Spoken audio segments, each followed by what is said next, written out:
The Labour leader Keir Starmer was in Europe today, where he outlined his plans on immigration. Our tough talk, big plans and harsh rhetoric correspondent, Jonathan Goodenough, has more. Yes, that's right, the Labour leader was in The Hague today, although not facing war crimes charges, something that many members of his party think that his predecessor should do. You're talking about Tony Blair. Always. But Starmer was at Europol today, where he described people smuggling as big a threat to the UK as climate change, terrorism and Scottish independence. Did you make that last one up? Yes. Strong words from the Labour leader there. What's his actual plan?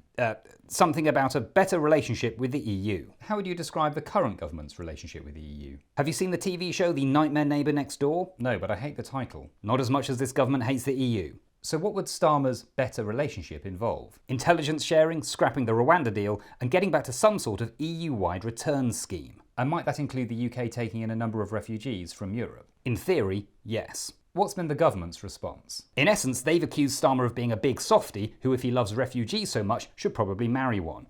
I'm paraphrasing a bit. Yes, in fact, earlier Suella Braverman, the Home Secretary, tweeted that Labour would make this country a dumping ground for migrants, whereas presumably she wants to keep this country as a dumping ground for sewage and national conservatism. Any other reaction? Yes, the Conservative Party, including Rishi Sunak, have just said that Labour's plans would mean 100,000 more migrants every year. Where did they get that number from? It seems they picked the biggest number they thought they could get away with and hoped that reporters like me would simply repeat it uncritically. And has that worked?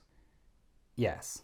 So immigration will be a big issue at the next election. Yes, that's right. Both major parties are trying to look tough when dealing with people they call illegal immigrants, but who might be more accurately described as asylum seekers who haven't had their claims processed yet. And what about them? What about who? The asylum seekers.